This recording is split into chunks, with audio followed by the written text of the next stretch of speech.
Ladies and gentlemen, boys and girls, people of all ages and all interests, it's been a long while since the last episode of this show was recorded, but I think now it's time that we finally have the opportunity to bring the Wiffle news that you needed from a person you probably thought you didn't. From around the Wiffle world, this, for real this time, is the Scuffin It Up podcast with Ben Fiore. Time, for real, to cue the music.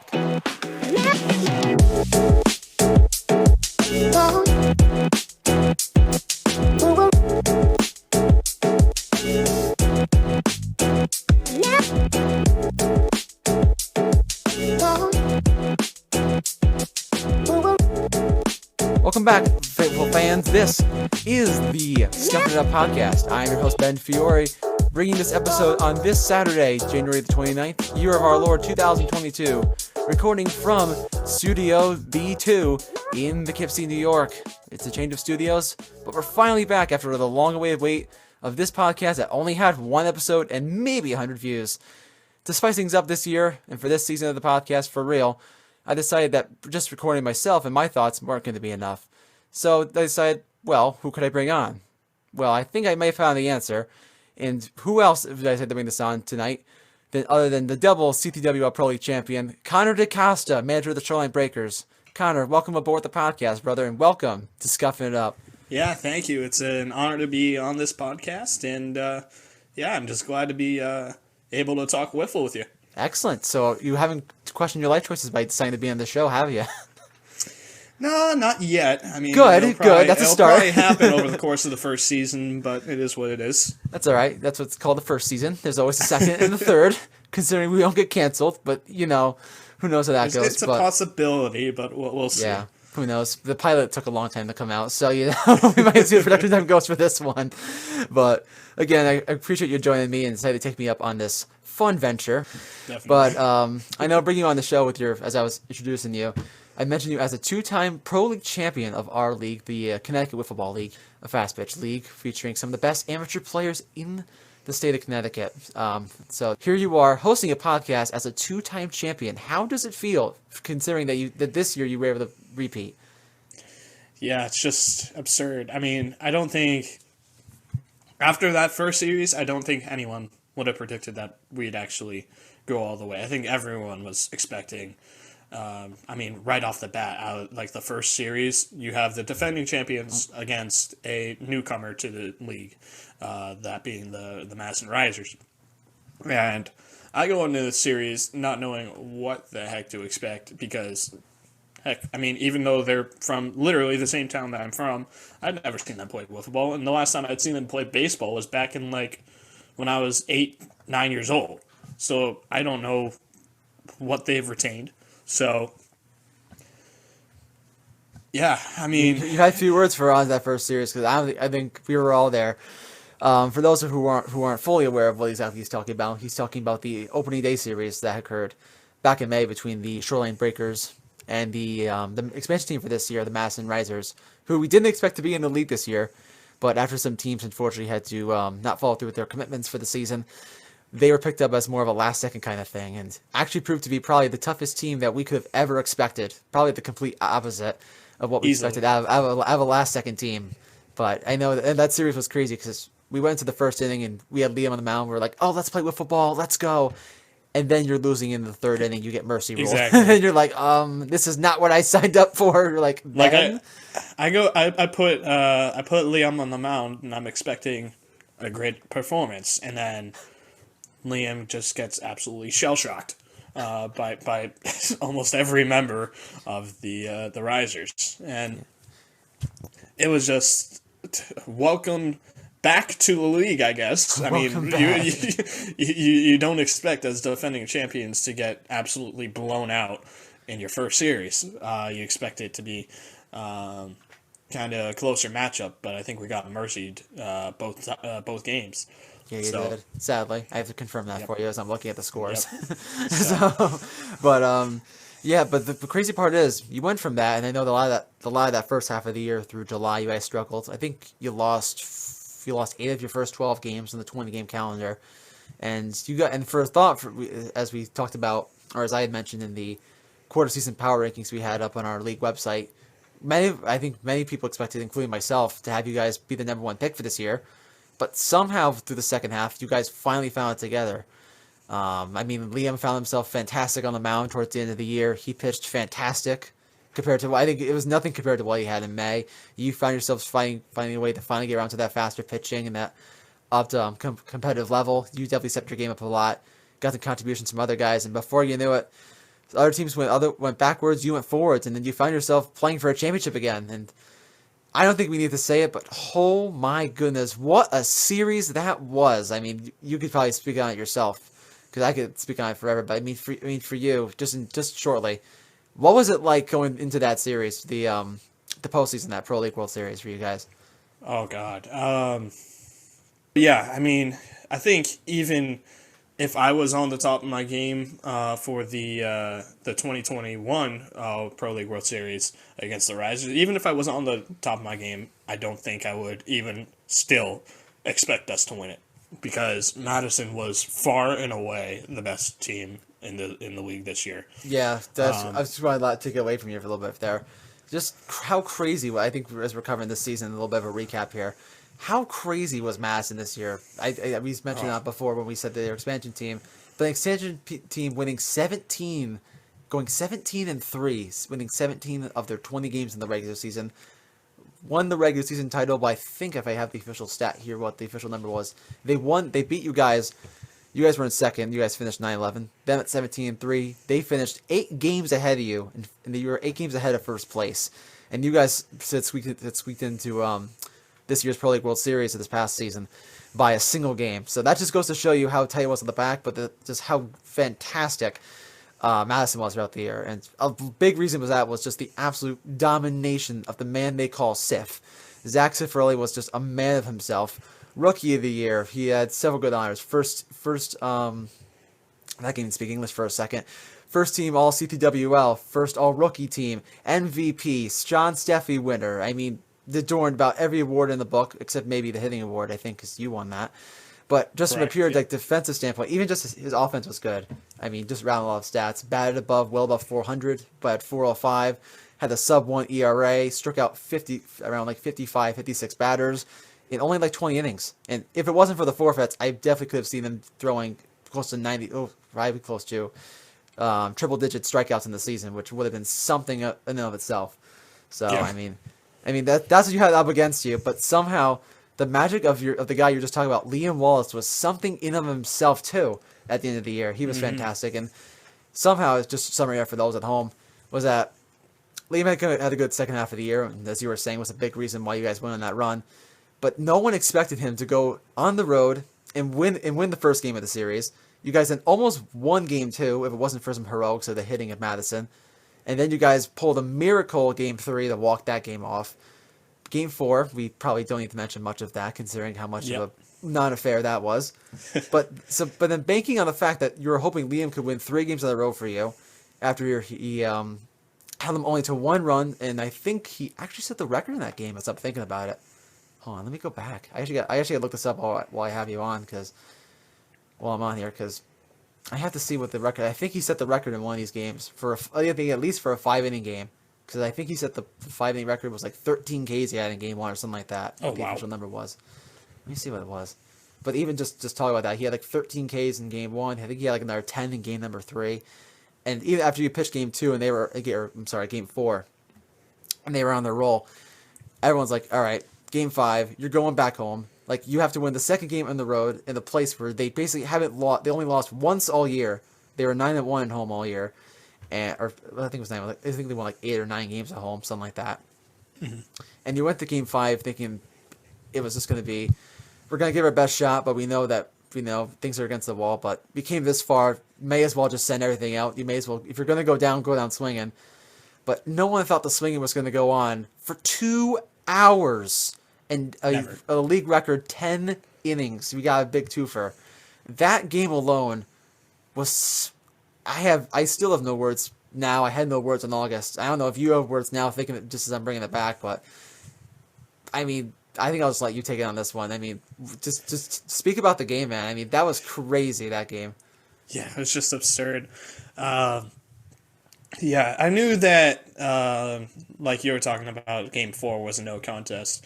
That was kind of more just strategic on my end because I knew I didn't have it at the end of at the end of the year. So I just am like, all right, I'll just practically give them the game, and let Liam face off against Matt Siff in Game 5, and I knew that was probably my best option, or best chance to win the whole thing.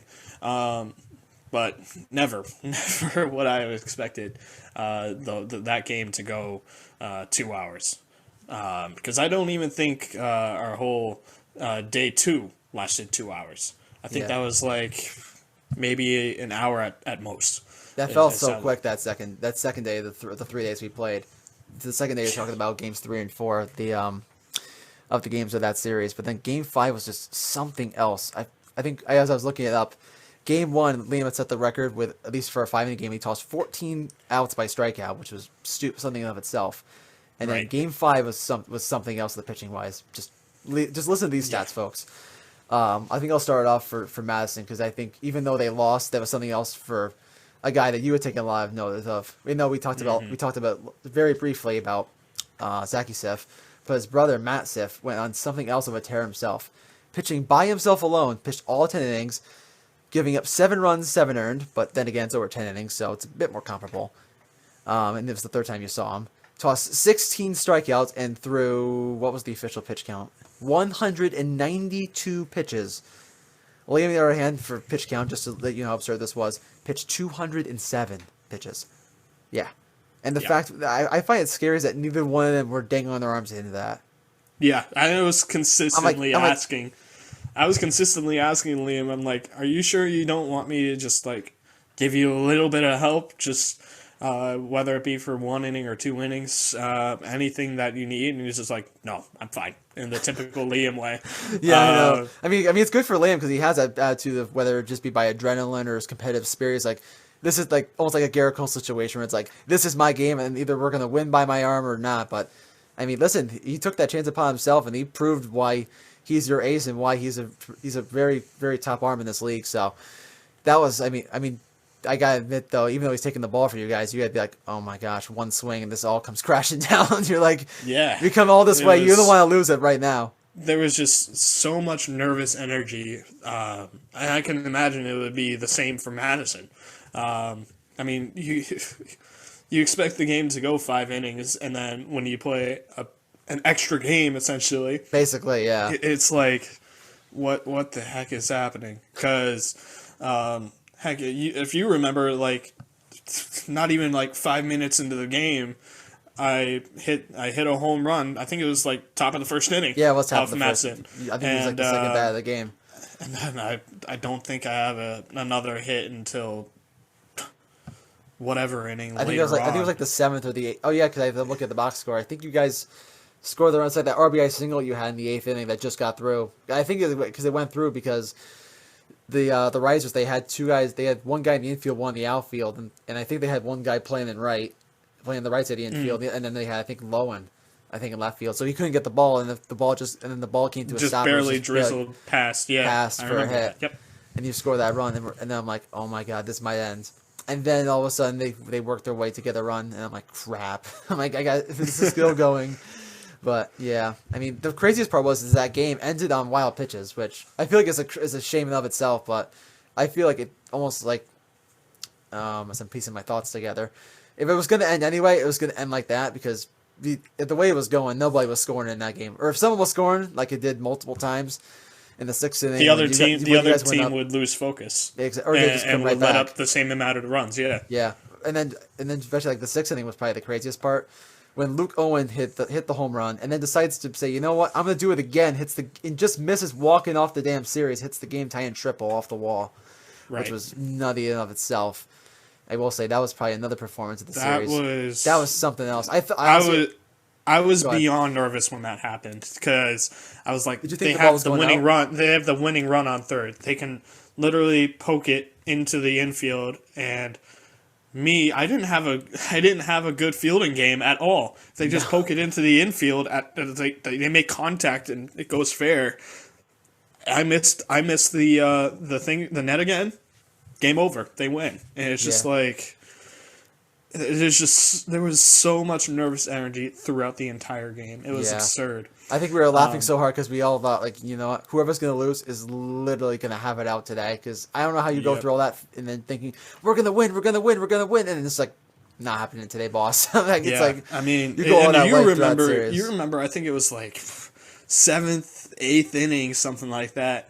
I hit a ball that I almost would be a guaranteed triple or a home run even.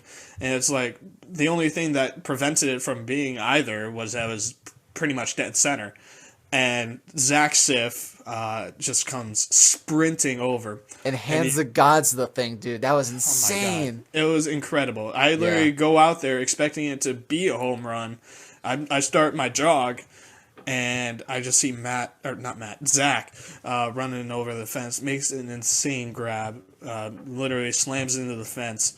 I'm just like, wow, that just happened. We could have had this game, and wow. Man's just like, no. I just run out to him, give him a knuckle knock, and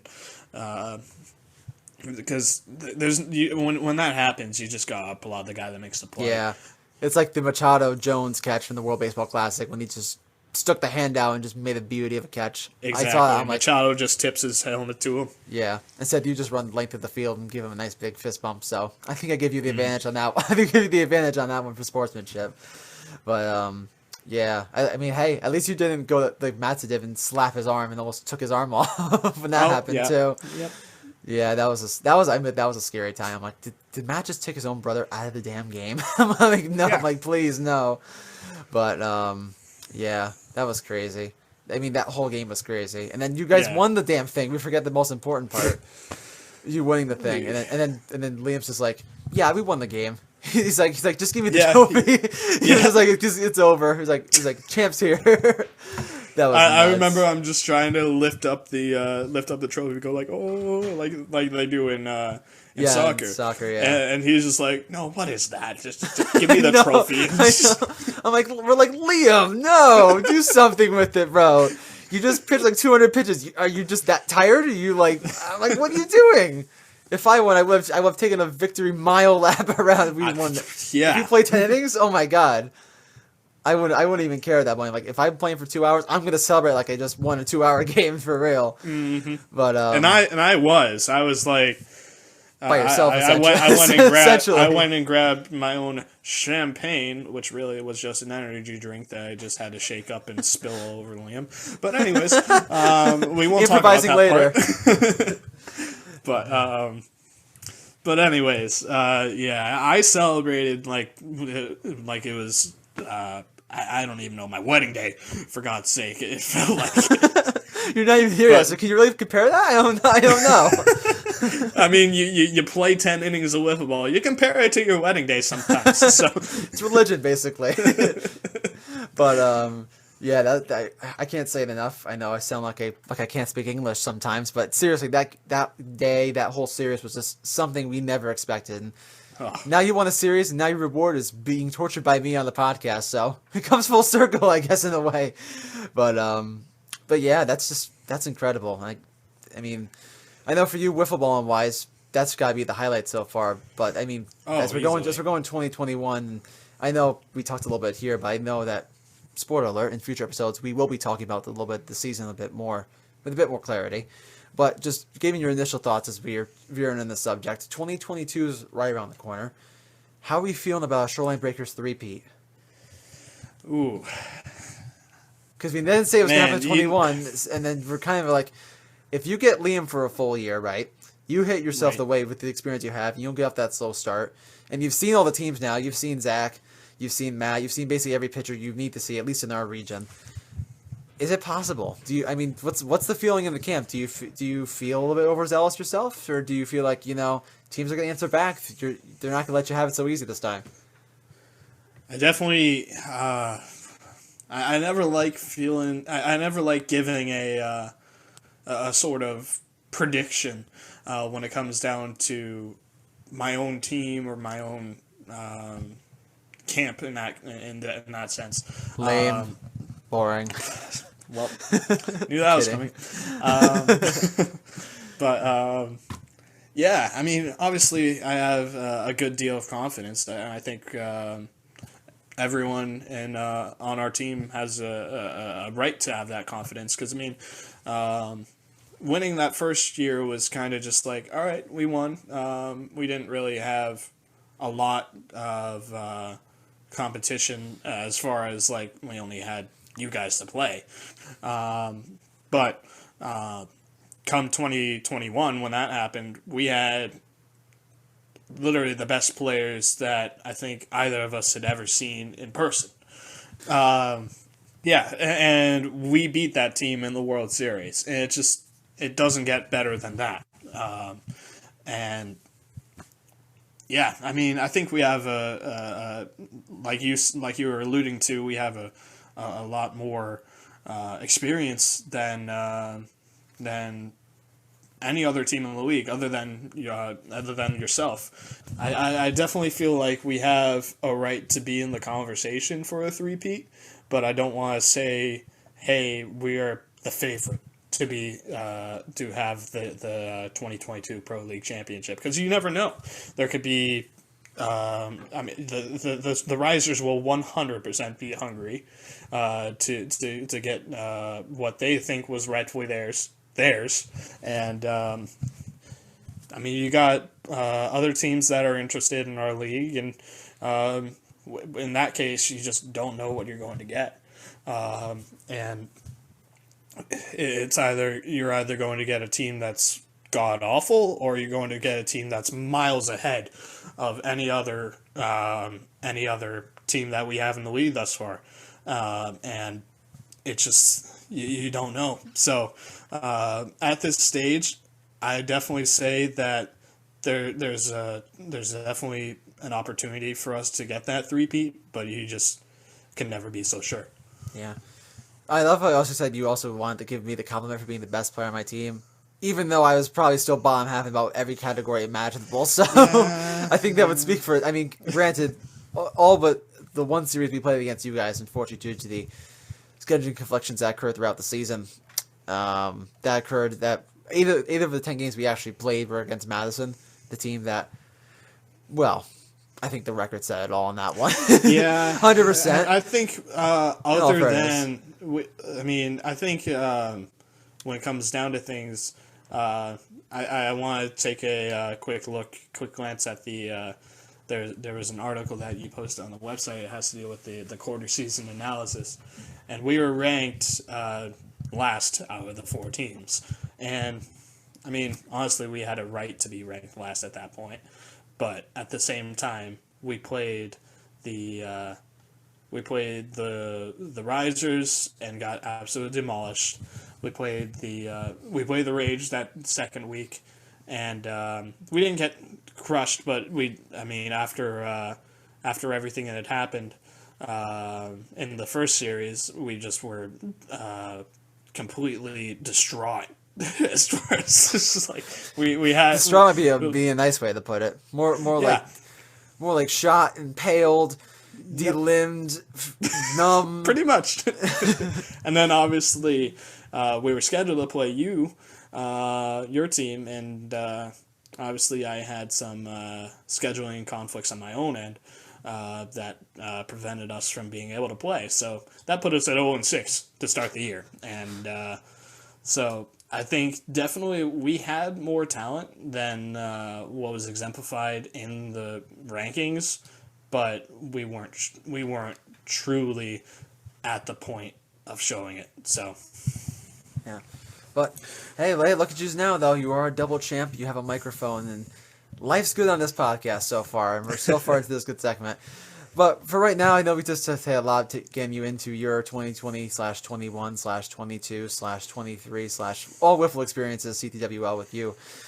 But as we transition away from what we've done in our league, it's time to look at what the Wiffle world has done in Connecticut throughout 2021, looking throughout all the backyard leagues and something called the CT Wiffle Review, We'll take a look at that after we have these messages here in 60 seconds on this, the inaugural episode of the inaugural season of the Scuffin It Up podcast. Be back in just a second.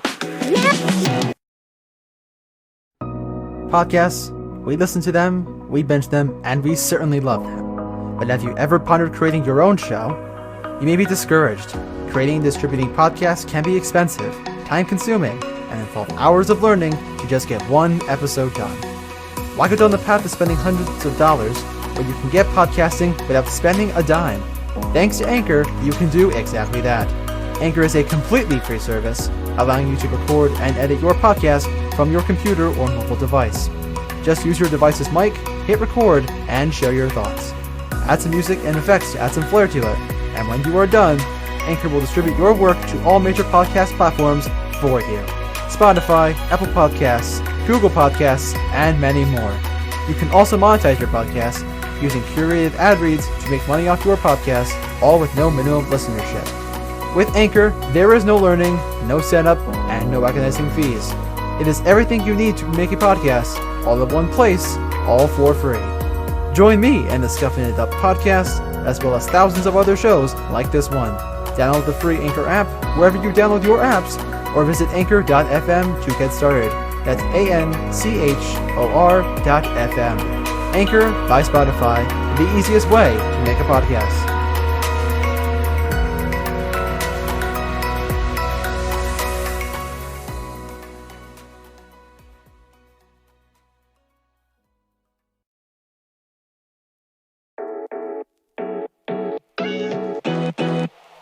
And welcome back, everyone, from that advert little segment. Welcome back to this inaugural episode of the inaugural season of the Scuffin It Up podcast. Conor joining me back on the set here, and it's time to dive into the fun thing that's come out over the last couple of weeks, and it's been something that I've been looking to do for quite a long time coming, which is trying to bring a fun little light into all the backyard leagues throughout the state of Connecticut.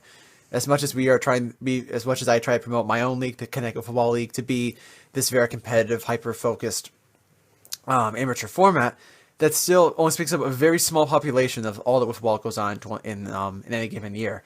And thankfully, in our state of where the game is in Connecticut, we're blessed to have so many fantastic leagues all throughout the state who help to get people in the sport and just simply get people playing the awesome sport of wiffle ball. So to honor that, this year we rolled out the CT Wiffs review, which has been highlighting the top players and teams from those backyard leagues throughout the state.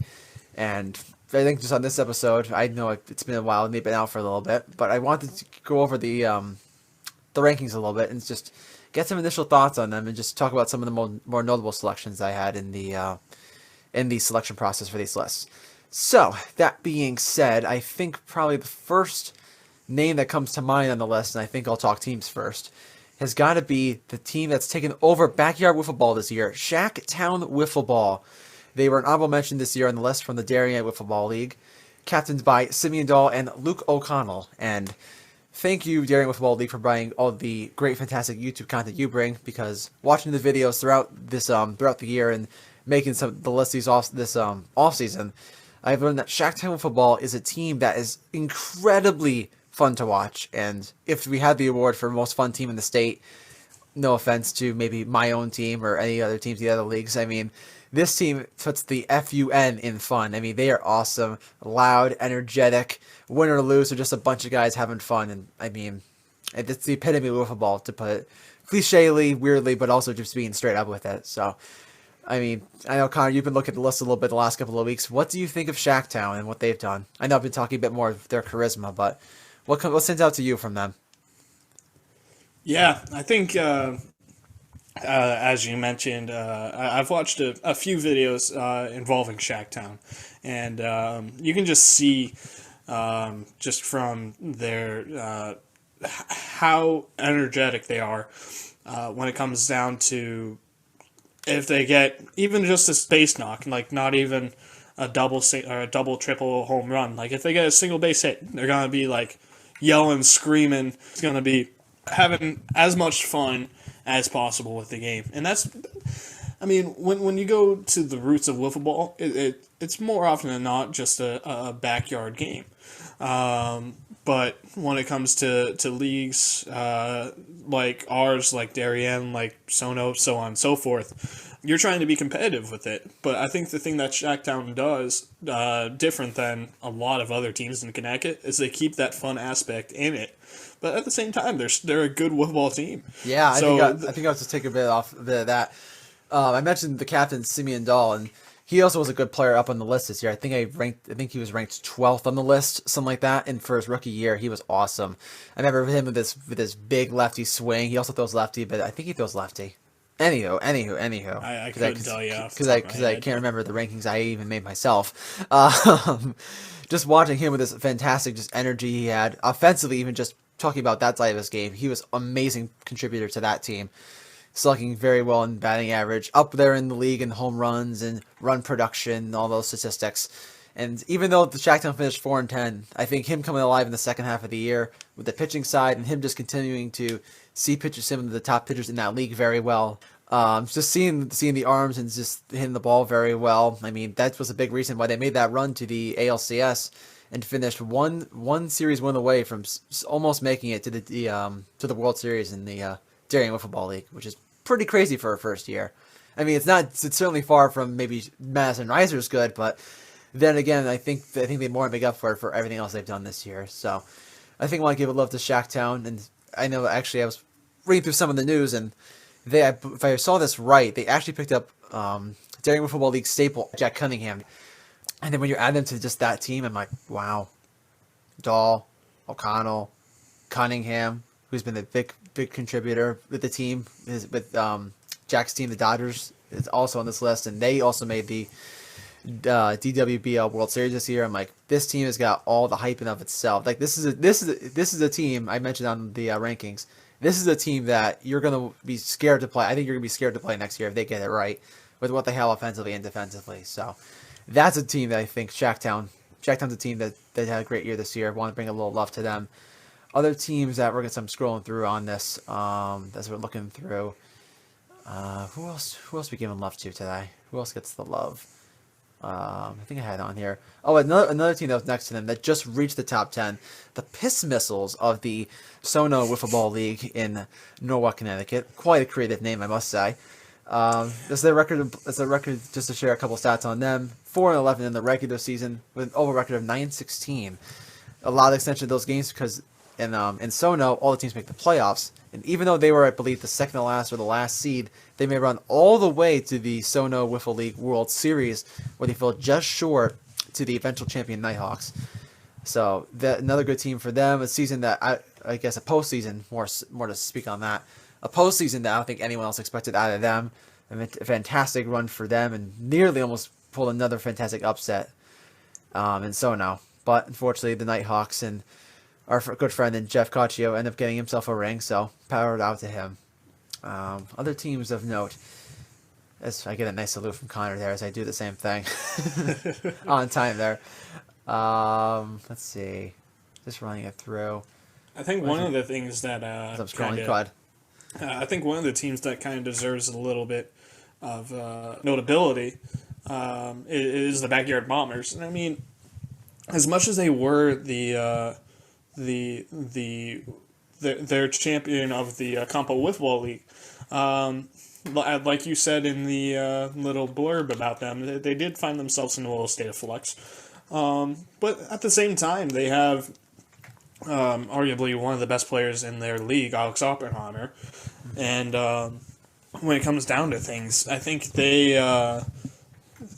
struggled a little bit simply because they were without Andrew Oppenheimer, who it shows that he was their 2020 Rookie of the Year. So I mean, without that the Rookie of the Year there, and I mean without that chemistry, I mean of the two brothers, it kind of left them in a little bit of a flux. But at the same time, they I mean, although it was a pretty short season and they didn't really finish anything out as far as a World Series or anything of the sort, they definitely did have kind of a little bit still left in the tank from their championship from last year. So other than that, I think they definitely have the capability of of going a long way next year if they want to really go after it again. Yeah, as I was looking through, I was thinking about where I want to cover the Bombers next or someone else down the list. But I'm glad you brought them up because I think they're another good team that had themselves a good season. I think it probably wasn't to the level that they were expecting as the defending champions themselves, a lot like your team was this year. Probably not. I think probably a lot of that's to do with maybe not having some of the clutch performances that Andrew had when he had in their run through the 2020 CWBL playoffs. But even still that, I mean, you still have, again, as you had said, a fantastic player in Alex Oppenheimer. But when you have him throwing well and you have him hitting as well as he can, which when he hits in that league, he can be a very bad man in the face. I mean, they're definitely were a dangerous team, but I think as we saw, as I mentioned in this when I wrote the article, they found themselves in a lot of those like run games against the other aces in the league, guys like the Oakley brothers and Sam Petrosino, guys who also can throw very well. And I think one of the problems was, and you were alluding to it a bit, Connor, is that when Andrew is this kind of like the center core of that offense, the contributing pieces around him weren't necessarily up to maybe what an Andrew could have been, per se, offensively. Right. So, and when you don't have that in the one-run games, you can't expect Alex to hit the home run every single game. Exactly. I mean, listen, if you can, fantastic, but I mean, that's just a world you can't live in all the time. So, and teams, exactly. And then all the other teams are going to be hungry because you're the defending champion. So they're going to play it easy on you of any team. So, for that, I mean, I think if they can still get together right, if Alex can find help, just having Alex on the team helps. If they can find another contributing piece next year, whether or not that be by a draft, if they redraft, or they find some good rookie additions, they could be in and have another good run at it. But even still for this year, I think it's still, even though they played that number of games they played and they get through maybe the full season as they hoped, it definitely still showed that Alex is still a fantastic player enough himself, and that all they need is another piece. So, Backyard Bombers, a team definitely to look out for 2022. And rolling it on forward to another team in that league, I think brings a great transition to the team that reached number 5 on the list, the Campo Cougars, captained by the aforementioned Sam Petrosino with a league best record 8-4. So the Campo Cougars in themselves had their captain Petrosino, who, as I was looking through the players and the statistics and watching the videos in the games, stood out to me as being probably the best pitcher in Campo in 2021. Had some fantastic stats of his own. I think he was like around, I don't have the exact stat up in front of me, but I think he did lead, I know he did lead the league in ERA. I think he was definitely the lowest, I think, in hits allowed, or very close to it. Very much, I think he was right around like 1 or 2 in Ks. Limited the walks fairly decently. I think going back to the hits, that's certainly, I think, a bit more impressive considering that they, this year, fully committed to playing medium pitch versus what you faced in other tournaments when we play in fast pitch. So, in those type of environments, you're going to see more hitting, so you have to be a bit more creative with the pitch selection, how you deal with batters. So, I think when he's able to mix and still be effective even with the lower speed limit, even though it is a shorter distance, I think that still speaks to how good he was this year. And that's just on pitching on one side. And also when you include the fact that he also hit well and that the team also had other good contributing pieces around him, Campo Cougars, I think, had a very good season of their own. And I think if this is like what the Bombers could have been, but what I guess what the Bombers didn't take, the Cougars did end up taking for themselves. And for them, it was a fantastic 2021 campaign. So a good run for them for number 5. I guess I just run through the top 5 while I'm at it. Number 4, Newport Birds, champions of the Westport Wiffle Ball League, captained by Chris Veneruzzo. Fantastic run for them, finishing with a record of 18-19. But this league, I think, was probably one of the most impressive ones, considering that all the teams were I think, within a couple of games, of each other. I think the worst team was only around like 17 or like even like 18, so right where the Birds were. So all teams were super competitive, and they were able to battle their way through the playoffs and make their way to a championship run against the favorite team that they had behind them, the Saugatuck Swordfish, who also are on this list. So shout out to the Newport Birds on their run to the championship. Number 3, the Sono Wiffle League champions, the Nighthawks, captained by Brian Elhers, including league commissioner Jeff Caccia. Shout out to them with their 13-11 record and 8-10 regular season finish. They had the 3rd seed in the playoffs and ran all the way through to the championship, even though coming off last year in 2020 where they finished with the league's worst record. So a worst to first story for them. A fantastic run in finding a great mix of guys, including the aforementioned Elhers and Jeff Caccia. Proud of my man Jeff. Yeah, shout out to Jeff, the man, the myth, the legend. Man, I will say he did have a good year, but then, I mean, when you also include the great production of Brian Elhers being fantastic hitting the ball, that 1-2 combo, from what I've heard, unfortunately, because they don't have much in the way of video content, but from what I've heard, that was a very lethal duo statistically. So. Yep, and I can attest to that. I was down in South Norwalk. They had a Thanksgiving tournament this past year, and yeah, as you were saying, they were just that 1-2 punch just was almost dominant. At the start of that tournament that I was down at, they were kind of a little bit weak, but that naturally is going to happen in an off-season tournament. But yeah, once they picked up their pace, it just was they went on a run, and it just looked like they were almost unstoppable. Yeah. And it must have showed there in the season. Even though they were 6 months separated from it, I guess they were able to transition some of their championship dominance at the end of the year. So, big congratulations out to the Nighthawks, and who knows, maybe they pull a repeat themselves 2022, but we'll have to see how those things turn out. And then, I guess, probably the best part, if you are a Darien Wiffle Ball League fan, that you had your top two teams go 1-2 this year. First team, Western Warriors, who went number 1, and the team that finished second, the Downtown Dodgers, finishing second. Downtown Dodgers going 14-7 with a fantastic 11-3 regular season record, finishing actually probably what I would imagine to be the best two-man combo in the backyard game right now in the state of Connecticut in 2021, at least speaking of that, with Jack Cunningham and Austin Kippett, with that fantastic hard throwing, hard hitting combination of those two. With them walking to their very good 11-win season, scoring right through the playoffs, but only to be stopped by the now 3-time champion Western Warriors in the World Series. I'm not sure you followed much into Darien, but I think you're just looking at some of them, what they had statistically, that Kippett and Cunningham were fantastic in 2021. They were something else at themselves. I think Cunningham, he had a bit of a down year for himself compared to what he had last year with the Warriors. But even still, just the run they had, just the pure, I guess, presence of mind to be they are the team or one of the teams being in that running for much of the year was, I think, certainly a testament to what they had. Austin Kippett working his way at the plate to be a Silver Slugger winner in the league this year. And I think Cunningham was an MVP finalist, if I'm remembering correctly. I think one of the two. I flip-flopped him. But they were just in a number of awards on both sides of the ball, especially on the offensive side, where they were great at just barreling stuff up and just getting the hits and making the pitches when they needed it. And for a team that was so, I guess, controversial at the beginning of the year, considering that they were just going to be mostly a two-man team of a two-man super team of some of the best players in the league, they showed why they could do their own thing and why they could dominate seemingly on their own. So a shout out to the Dodgers and being number 2, but I guess an even bigger shout out to again those 3-time champion Western Warriors. Western Warriors, 3-time champions. Connor, how are we feeling about that? Yeah, it's just they've got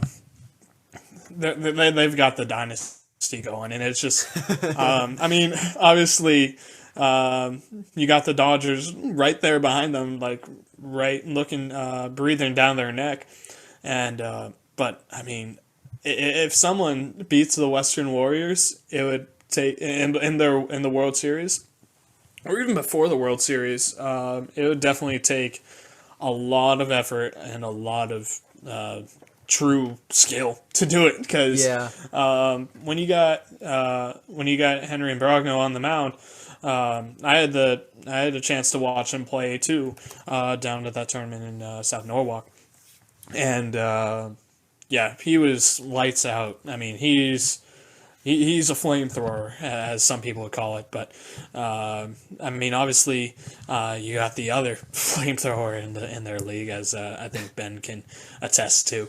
But they got a bunch. I gotta be honest, if we're going on that road, they have a bunch of great, fantastic young arms. And we're gonna touch them a little bit in a second. But guys, you mentioned like Henry and Brockno, Sam Donnelly, Jack Cunningham, and that, I guess, and they've got more arms coming in the way. And that's just the scary part, is that a lot of those guys are very young, haven't even graduated high school, and yet at a young age are mastering some of those whiffling dynamics, which if they continue to play at higher levels or continue to just take their game, whether it be Darien or beyond, scary group of guys that can be, I must say. Just from a pitching perspective, that's 3, 4, 5 guys that can be very, very dominant at the top of that for that pitching. 100%. in that league. I think from what I was watching this year, I think Darien has as good as their leagues can be and their formats. Just I think probably some bias comes in the fact that we have so much footage on Darien. But I think their league, the Darien Wiffle Ball League, has the best pitching, I think, in the backyard game right now in Connecticut. I think would he agree takes with it in the that. tournament because they have the arms. They just have not just maybe 1 or 2 guys. They have a plethora of guys. Even though I only mentioned 3, there's even more in the guys on the way. Guys, also, I think I'm not sure you saw in the videos, but Jack Conway in the late season with the Central Conquistadors. I think they made. Did they put them on the list? I think I may have cut them out. They're like the first team I had out. Did I have them on? Did I? I know I had them out.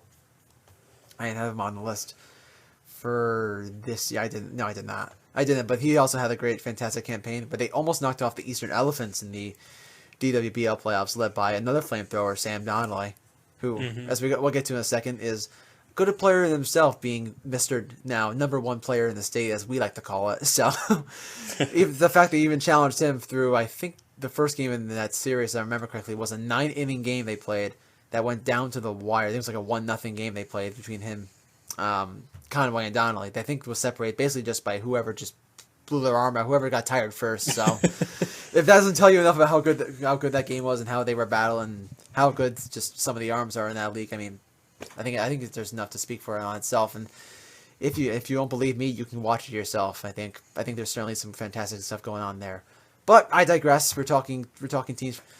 But I think it's about time that we talk about players, because I think this is definitely, as we've seen in some of our on some of the CTWL social media where we've been posting this, there's been plenty of controversy, plenty of talking, plenty of chit chat for the top 20 players list for 2021. As I am going to refresh my memory and pulling this up, as we'll give it through a quick little deep dive here and see what's going on with the top list, which comes out to 25 players with a couple honorable mentions on the list.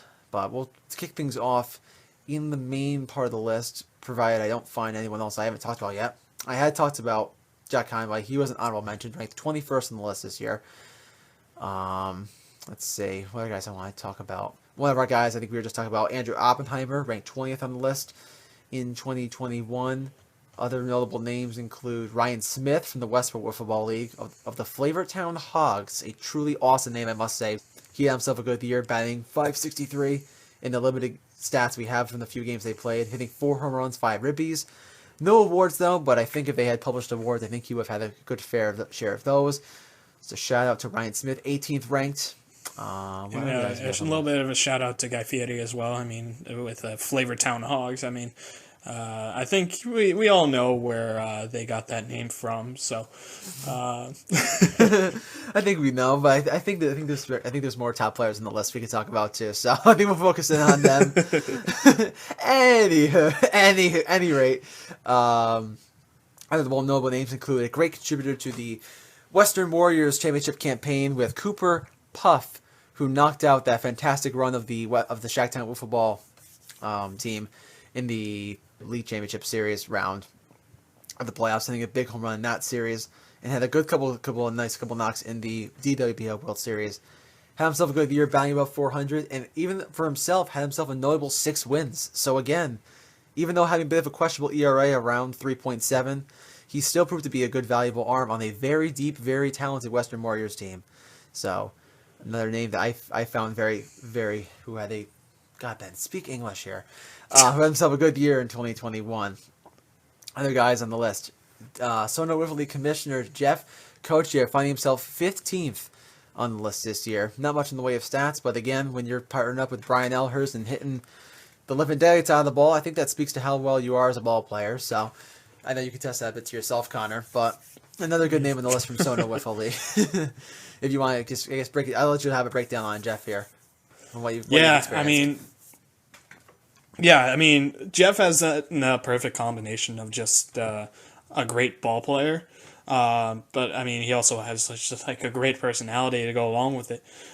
So I mean, when you go along the lines of like, if you have a good ball player, you're in good shape. But if you got a guy that like can be a true leader and like can help the team as far as like picking up the team and getting them going in the right direction, you're golden. And I think that's the case with Jeff. I think he does it more than anyone I've really seen. He picks up the team, his team, keeps everything going in the right direction. And I think that comes a little bit from being the commissioner of the CTWL Wiffle League.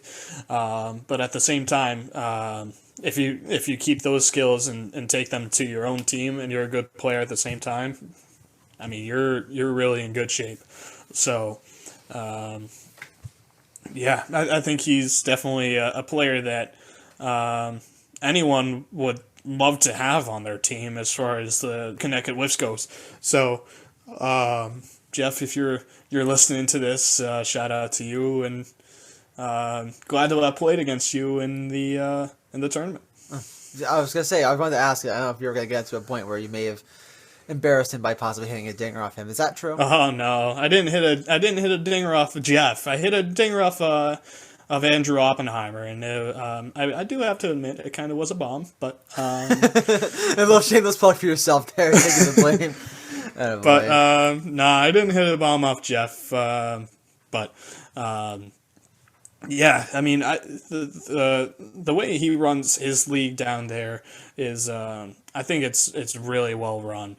And I think it kind of goes along the lines of having a good guy really running it, and I think that's exactly what Jeff is. So, yeah. Yeah, I mean, listen, what's good off the field can tonight's come bring some great characteristics on the field. So I think we're seeing that a lot with Jeff here. As much as we're trying to say the on-field talent and stuff, it's even better when you have a guy who knows, who's humble, and knows who wants to win and can help a team out like that. So a big shout out to Jeff there, number 15 on the list. Other guys on the list: Simeon Dahl, Rookie of the Year in the Daring Wiffle Ball League, going up all the way up to 13th on the list. And if watching him in 2021 and 2021 was any indication, that could be much farther up the list in 2022 with the way he's progressing with his game. I will admit, watching the games, as if it hasn't appeared already, I do have a bit of a soft spot for Simeon Dahl. Where if he ever came to play CTWL and he was on the draft board to come all the way up to Hamden, he's coming on the board. I got it. Just having his energy, just that flat out, just left for the game and that lefty swing at Bassett Park. Gotta be honest, I kind of liking that though. I could use a little bit of that. So, I mean, to be fair, any offense we could use outside of my abysmal, whatever you call it, swings. I mean, those would be very nice. So we'll take it. But, anyways, going further down the list, Brian Elhurst, as we talked about, 12th on the list. Other guys of note: Luke Oakley from the Sons of Pitches in the Combat Wiffle Ball League. Gordon Washburn, a co-manager of the now 3-time champion Western Warriors, finding himself in the top 10 as league MVP of the Daring Wiffle Ball League. And a very tight vote for them. And personally, I think Gordon was going to end up taking the vote. But, I mean, when you look at his stats, at least statistically speaking, it's actually a very well-rounded result where you definitely can make the argument. Just running some stuff off of what we have of him. He batted .453 with 17 home runs in 21 games played. Had an OPS just under 2 and managed to pitch to 5 wins with a sub-2 whip this year. So I don't know how much you saw of Gordon yourself, whether it be tournaments or league stuff. But I think Gordon was a player that can be very quiet, can be very, very disruptive in the backyard whiffling game, I think. And I think even with other guys like Henry on the team and other good contributors, Gordon still made himself that guy where he is going to be a guy that impacts the game and when his number's called. I don't know if you do see anything from being at the Summit tournament, if you could elaborate anything on that, but I think he's a player that I think the Daring Wiffle Ball League and the Western Warriors are glad to have, probably in the long term. Yeah, he was the guy that teamed alongside Imbrogno and at the tournament, but yeah, he was definitely one of those guys that, as much as like I think Imbrogno, when it comes down to things, I think he's the better overall pitcher. Not just because he throws a little bit harder, but he does have a little bit more movement on the ball. But I think the combination of Imbrogno and excuse me 1 second, and Washburn. I think that little combination kind of is similar a little bit to myself and Liam, really. Yeah, actually, think about it like that. You get the 1-2 punch. One hits. I mean, you both do both things well, but one does one thing a bit better, and one guy does the other thing better. So I think that's actually a good comparison there, actually. Exactly. And, I mean, let's be real. The stats speak for themselves. In a league as highly touted as the Darien Wiffle Ball League, I mean, he had a batting average over 450. I mean, 17 home runs, and a whip under 2. I mean, 1.83 whip, which is just, I mean, good any way you look at it, especially in that league. Especially scary when the fact is there's even better guys. But even that's still not to say that what he put up this year was still fantastic, because there's still going to be a good reason why you win the MVP. If you're going to win over guys like Donnelly, Dahl, Kippett, Cunningham, and his teammate and Brogno. I mean, there's just a number of guys, and for him to pull it out, I give him all the props in the world. And I think it's I mean, personally, would I have given the vote to somebody else? I'll admit I probably would have, but that's not to say that I wouldn't discredit what Gordon's been able to do with contributing just as a player on and off the field this year. So a big shout outs to him on being the MVP and finding his way into the top 10 on the list, and a player that we seem to have a good showing for him, a good impression. Other guys we already mentioned, Alex Auenheimer finding his in the way in the list at number 9. I think the less about him, the better. She just speaks for himself, the way he swings that bat. A player that we don't have much in the way of knowledge of him, but Andrew Moy from the West Wiffle Ball League, representing the Saugatuck Swordfish, had himself a good year, at least the stats in the beginning of the year, where he hit nearly 600 and drove in 11 runs. So I think from the videos, from what we have on him, showed definitely a player with a lot of swagger and a lot of confidence, at least on offensively, if not both sides of the ball. And a big reason why the Saugatuck Swordfish had the regular season title this year in the West Wiffle Ball League. So even though they draw the title, Andrew Moy, a fantastic player himself, finding his way number 8. Other notable names on the list. Number 7, beating out his brother Luke, as I almost botched the name up. We have Jack Oakley of the Campo Cougars in the Campo Wiffle Ball League. And even though, wait, did I say Campo Cougars? I am so stupid. Forgive me. Yeah, there, Jack. I almost messed up again. The Dominant Dingers, and even though the Dingers had a little bit questionable of a year in terms of getting where they wanted to be team wise, that's still not to say that having a 1.46 ERA and hitting 413 is not still very damn good, if not really damn good. So, another good whiffler in the mix there. A great two-way player. I know we experienced him last year at the first Sono Thanksgiving Classic, and watching him this year, I think he showed a bit more maturity, even in adjusting to some of the medium pitch stuff going on. So, another fantastic arm in the Campo Wiffle Ball League organization, and given the right pieces around him, I think that, and a little bit of favor and luck in winning some games, that 2022 will be better for the Dominant Dingers as well.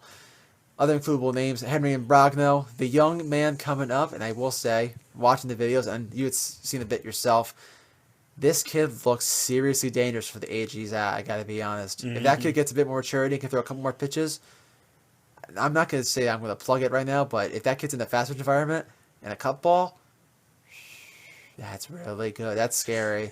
That's scary, especially that he's going to be considerably younger than guys like yourself and Liam, myself, Zach Siff, Matty Siff, the guys in the league. If that guy plays other formats, it's a guy to look out for.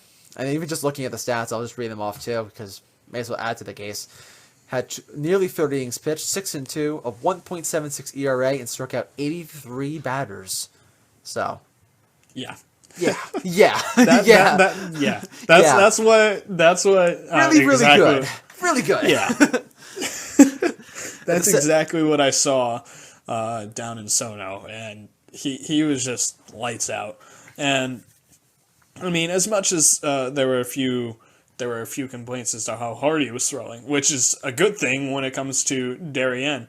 Correct me if I'm wrong. I don't believe they have a speed limit. No, which is why, as we're going on the list, talk about some of the other guys on the list, that some of the guys throw pretty hard, at least from my honest opinion, for a league that only pitches 36, 38 feet. Exactly. Which I mean, listen, if you're going to throw that hard, and you want to just get the guys out, just put the ball by him. You don't got to be fancy with it. Just throw the ball hard and they can swing the bat, and bada bang, bada boom, makes it happen. But even still, regardless of speed limit, that's not, as we watch the games, he's not a guy that really relies on velocity as much. He has the stuff to still make you look silly at the plate. Exactly. With the drop ball, the that's slider, the riser combination. I mean, he's got a good 3-4 pitch setup at that age. I'm like, damn, that's some good stuff. He's golden for a few years now. Yeah, I was gonna say. I mean, the scary part is, I don't know if you even consider him number one in that league. Again, just saying on the during pitching. Yeah, I'm not sure. That's not again to knock him, but that's just saying again how good the pitching is at the top of that staff. So a big shout out to our good boy Henry and Brogno, number 6 on the list. Other guys, we're now talking top 5 at the 5th spot. We have Cam Walker, a rookie in the CTWL Wiffle League, playing for the regular season champion Lynx. Just a note of him, he had the Rookie of the Year award, the Silver Slugger, and was all SNWL first team this year. One of the big sluggers on that team coming on over. A player with a big frame and could hit the crap out of the ball from when he could get a hold of one. So, I mean, unfortunately, I wish I had stats to elaborate a bit more or a little bit more analysis on them. But I think just the aura that he brought this year to a team that was successful the past year and was again successful this year, had it not been for some of the miracle runs that occurred in that league in the postseason structure. With Lynx again, if they have Cam Walker or anyone else, Cam is going to be in good hands next year. So, a good year for him. Number 5, Jack Cunningham on the list. Number 4 with the Downtown Dodgers. Number 3. I think, as I was going through this, the best player and probably the best pitcher in the Compo Wiffle Ball League, Sam Petrosino this year with the Compo Cougars. Finally got the team right there. Good job, May. First, some stats off of him.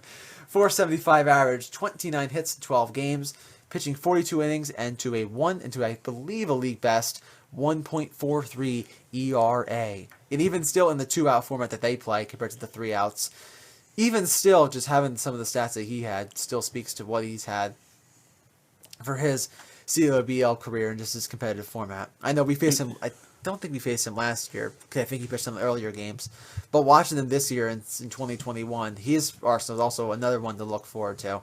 Exactly. Good slider combo, riser, mixes up the speeds, a little bit of drop ball action in there. And just that slider arm action is just, or not slider arm, sidearm. Excuse me.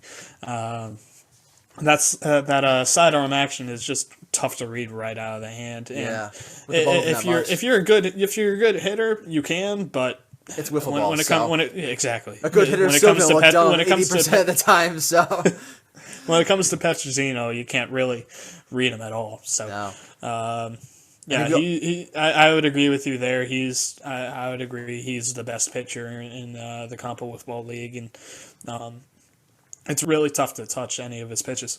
Yeah, I know.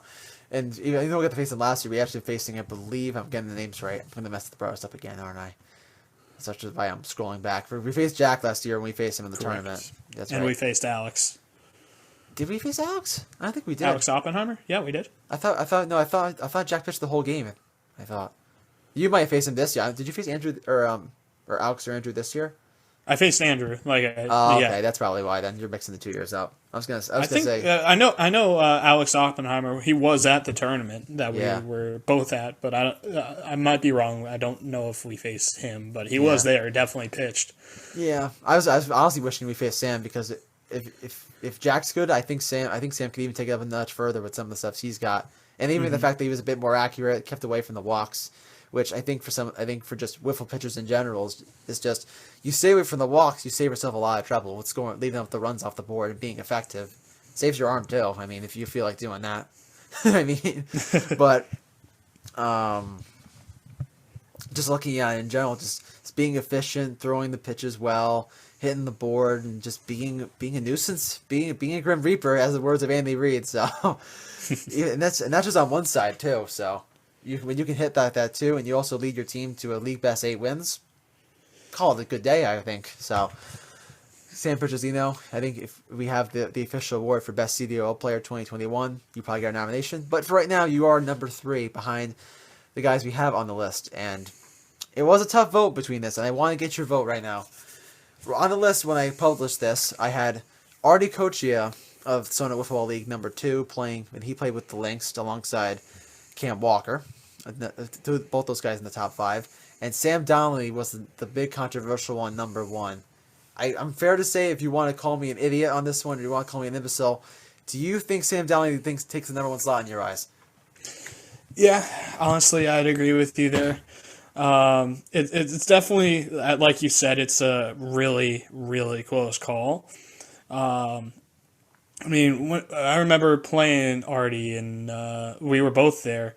Yeah, in that elimination 2020 game. tournament. Yeah, that game we lost. Yeah, Anywho, sidetracks aside, we gotta talk about Artie.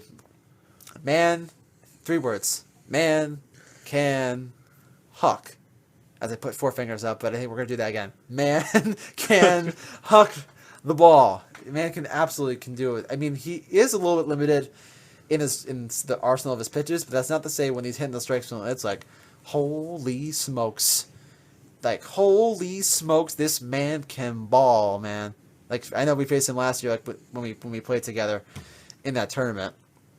I mean, he could just throw darts in that small. I mean, he was held from 36 feet, but that slider would literally start behind you, and it's on the inside corner. You're like, excuse me, wedges throw? Why am I here? What time is it? What am I like? What? It's like one of those like professional pitchers. You're like, what just happened? Why am I here? But that just speaks to how good Artie is with the stuff he has, and that's just on the one side. If you can do that with one pitch, I mean, damn, if you get 2 or 3, and then that's pretty scary. Yeah. I mean, for real. And that's just on one side of the ball. As I'm going to transition again, because the man can also hit too. As much as we're talking about pitching, and much as I am more of a pitching focused analyst, and probably influence the rankings a bit, the hitting side of Artie is also really good. I think it probably be, as we can see with the rankings, I think even better than what his brother could produce. His brother Jeff. I mean, he's still a good piece of that Lynx team this year, having the stats that he had. What was his average this year? Did they have an average on them? No, he didn't.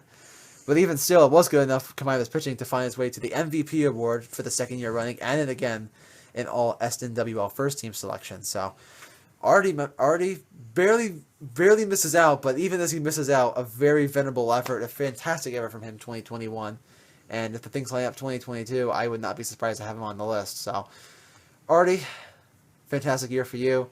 But I'm still giving it to Sam Donnelly anyways, because that man, for even probably being one of the youngest people on this list, holy cow, someone up there, Wiffle World up there, give this man a chance, because this man could probably be a serious player with these stats. I mean, just look at his stats. Come on. Look at his stats. 523, 22 home runs, which I believe was league leading. If not, I think there might have been a tie around the stats. But even still, lots of home runs for the games played. He hit more home runs than games played. So, speaks for itself. Yeah. 34 innings pitched, 9-1 record. Makes an ERA that makes Zach Siff cry and wish he had this. 0.26 ERA and whip of 0.51. That like what? If anyone like, has we think those Artie's good. We think stats, Artie's good. This is just like, we may question his talent, but statistically speaking, how in the world is this even possible, right? If anyone has those stats, it's just like, how is this guy How is fair? that legal? How is there not about 50 rules in the rule book that basically outlaw this man? He has an OPS over 2,000. Like, come on. I know. In that league, no less. Come on. I know, exactly. And there are other guys that have their 2 OPSs.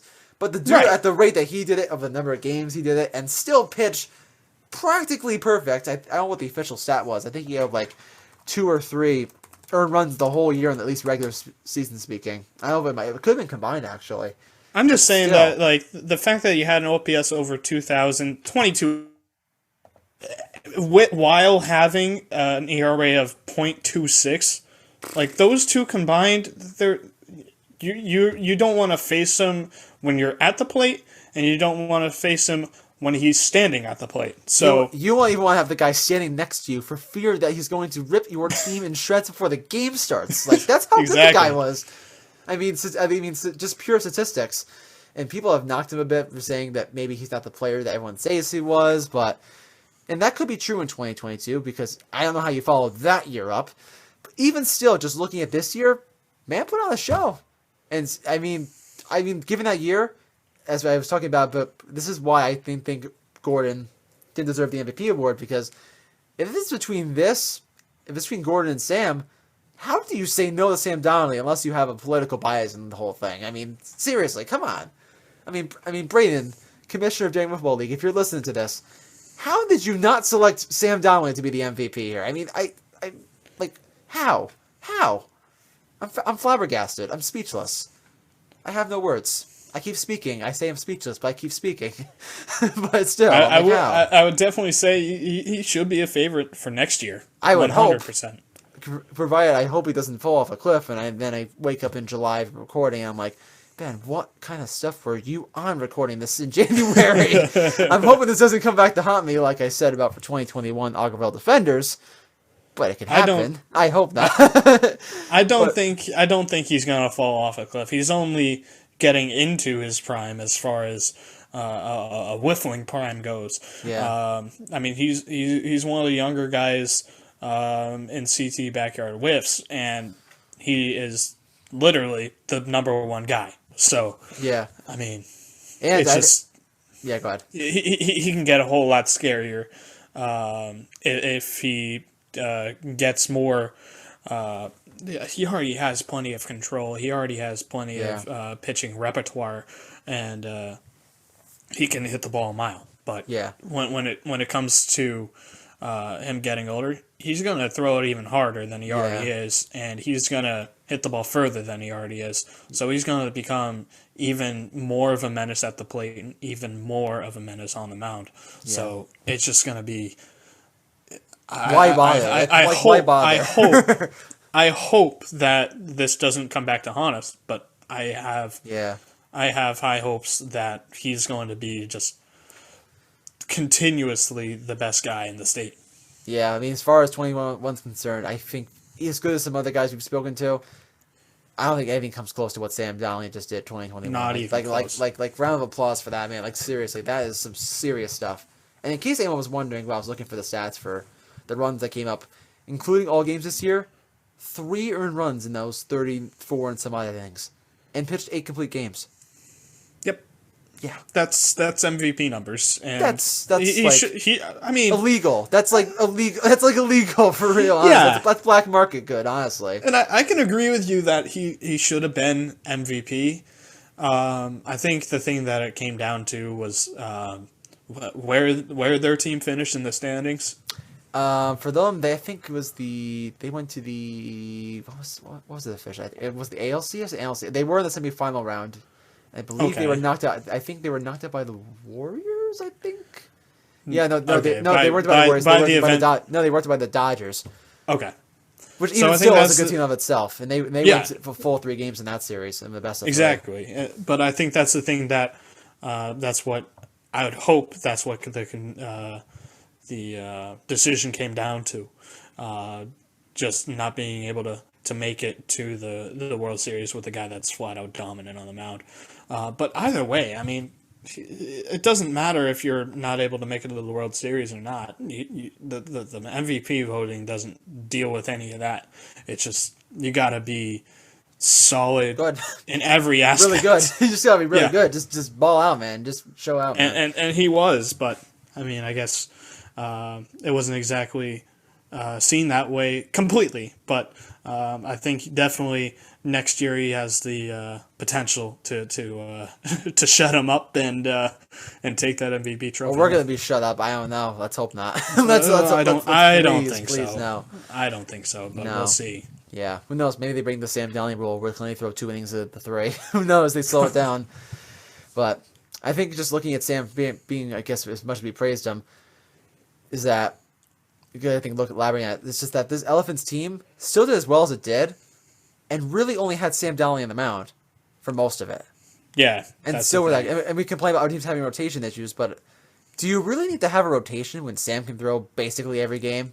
I mean, do you really? I mean, if he's able to do this, not to say you can't this time number 2 arm for those other situations wouldn't be fantastic. As with any team, I mean, any team would love to have arms, but even still, for a start, I mean, for like this is like a starter pack of a team. I mean, it's hard to make a comparison there as far as I'm concerned. It's pretty damn good. I'd agree. Yeah. Pretty good. I mean, pretty good. I mean, the reason I hope there's a reason why he picked him number 1. At least I hope. But I think he's done a hell of a job for himself, as well as all the guys on the list. So, I think just looking at the whole list, I mean, as we're recapping this, is there anything that ended up catching your mind? Because I know I've been driving a lot of the list here. So did anything come out to mind? Anything you want to banter me about? Anything you want to crucify me for? Anything? No, I don't think I am gonna crucify you. Not at least not right now. Darn, I was looking forward to having a nice ceremony where everyone's like, Ben, you're a flipper idiot. I'm like, maybe I am. I'm called a Wiffle noob in this podcast for a reason, so I cover all I cover all my bases before I get on here. At least not yet. I'm not gonna crucify you just yet. I think it'll take a little bit of time to see how your predictions pan out. If your predictions are god awful, then maybe I'll think about it. But Okay. we'll see. But anyways, I think as of right now, I think your predictions are spot on, or your rankings, I should say, are spot on. Yeah, I think realistically, what it comes down to is not just the overall talent in each league. I think it comes down to the prestige of the league. And as you know, there are certain towns in Connecticut that are incredible at baseball. And I mean, you got Norwalk, which is not incredible, but they got plenty of talent in that league, and as is shown by the Nighthawks and Jeff and Brian Ellers, so on and so forth. But obviously Darien, down in that corridor of Connecticut, there's plenty of baseball talent, and it's easy to transition over to wiffle ball, which is why I think you can see a lot of the top teams and the top players come from that area. And it makes perfect sense. So, yeah, I think what you ranked each team and each player as is pretty spot on. Wow, so far in January, I have yet to be crucified for my rankings. That is a good start. Problem is, will I be crucified come next December? I hope not, but probably will happen because this will be the second year, and all eyes will be on who gets the sweaty #1 spot. So. Who knows how it's going to go play out? Maybe the year's time. Maybe we see Dahl on the list. Maybe someone else we don't know about yet. As this whole year we've seen a lot of guys we never thought we'd see on there, and it's been a good learning experience for just to see and highlight all the good players throughout the great state of Connecticut and this great backyard game of wiffle ball. So, a big shout out again to all the leagues who participate this year and participate in the game, regardless if you're on this list or not, or how many teams you have on there. Just promoting the game, promoting the sport. I can say as a commissioner, as a guy involved in the game, is fantastic. So. Keep up your good work, and who knows, maybe we see a big shakeup in the list in 2022. Though I will say before we head out, I meant to ask this question. If you could really quick, you had to build a 5-man CTWL team of guys in the top 20. Any 5 guys you want. You could build a dream team, you could build the 0-20 team, you could do whatever you want. How are you feeling that? Well, naturally, Sam Donnelly picked #1. Easy. I would probably... Well, you had to go there. I mean, I had to. I mean, you could have just been like, I'm like, you know what, 2's better than 1, so I'll just go already. I'd probably go with Henry Imbrogno. I think he's that young talent that can kind of revitalize any CTWL franchise if that happens. Along with... I'd probably say Jeff would be on the team because he's just an overall leader and can do it with a bat. And I mean, already you got, like I told you about, you got Sam Donnelly. You can pitch lights out ball at any given point. But if you get Jeff, who's a power hitter, and I mean, he can pitch, but not. I mean, compared really. to other guys you have in mind. I Yeah. mean, not to say that there is a gap, but there is, I think, a one. But some of the guys, which isn't a bad thing, considering you have probably the 2 best pitchers maybe in the state on your team, so it doesn't matter. Exactly. So, I think you're making up just fine with that team. I mean, if I had to go off one real quick, just you mentioned a couple of guys, I had to say, not to pick the same guys you had, I probably would say, pitching wise, I'd probably go. This is tough. I'd go Cunningham. I want to do Cunningham, Walker, and Simeon Dahl probably. Actually, I'm sorry, Dahl. You really have that soft spot for Simeon Dahl. I do. I'm watching him. I'm like, seriously, like, dude, that man is just a baller, and he's a ball of energy. I'm like, sign this man up. I would agree with you. I would agree with you there. Tryout, and I'm like, that team's gonna be really good. I don't know. I'm getting lost in the Simeon Doll vibes right now. So like, I get on it. Get in the game. I don't blame you. I don't blame you. I don't blame you. It's Shacktown Wiffle Ball. It's the Shacktown Wiffle Ball, the most popular backyard team on the internet. I mean, get with it. Get with it. Best memes, best hairlines, best dingers, best walk-up songs. It's got it all. Who knows? Maybe they'll win, but they'll probably lose to the Warriors and again this year because that train ain't stopping. So that ain't gonna matter. But also, as a little bit of a spoiler for the CTWL, we are looking into doing some walk-up songs. So gonna have that hopefully for this upcoming season. Do you have a song in mind that won't be copyright stricken? I don't know now. Tune in this May to find out if Conor can figure it out. As well as everyone else's fun 30-second YouTube audio lineup with theme songs. Coming up. Oh, man. Jeez, but anywho, aside, I think it's a good time where we're just going to take a quick little break here, and we'll come back with more action on this, the Scuffin It Up podcast here with Ben Fiore and Conor DeCosta. Stay tuned. You don't want to miss it.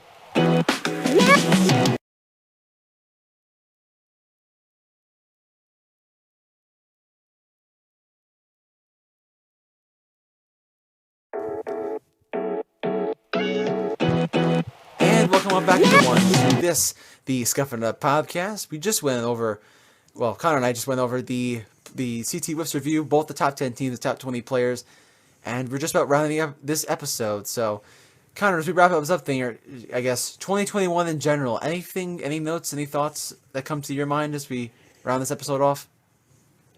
Not really. I mean, there's a lot to be said about 2021 and really the future of wiffle ball in Connecticut, because you got a lot of practically brand new teams, brand new players that came and showed up this year. I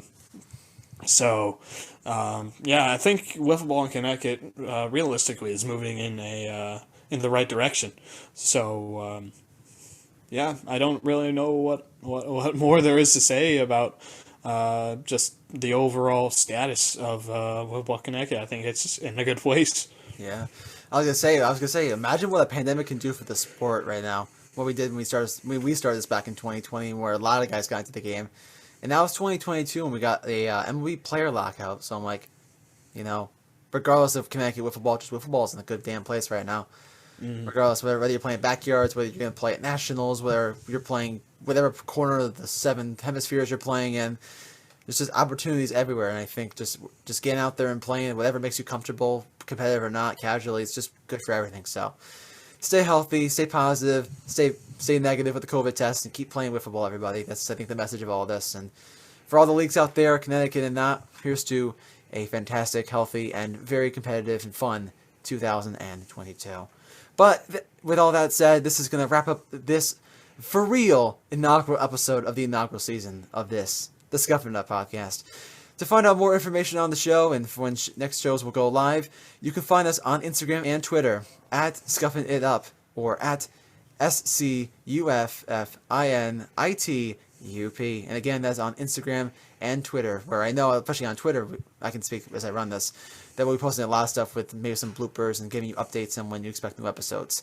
For right now, we're going to probably stick to around a week and a half every 2 weeks for episodes, because we are in the off season. There's not as much wiffle news, but as we get this news stories from around not just Connecticut Wiffs but around the country, we will bring them to you and bring you all the fun stories you will love to love if you haven't loved them already.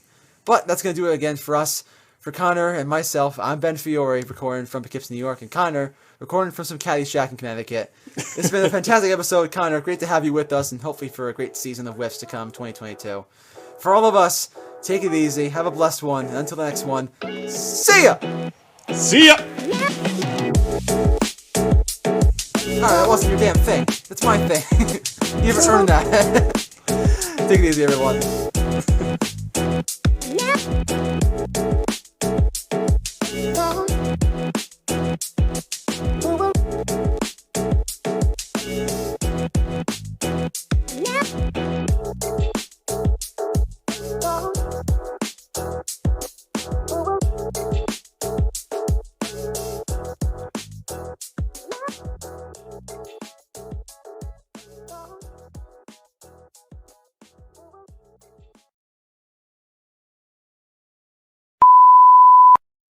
And for all the real people out there who sat this whole episode, thank you for watching. And as always, Liam's always flying.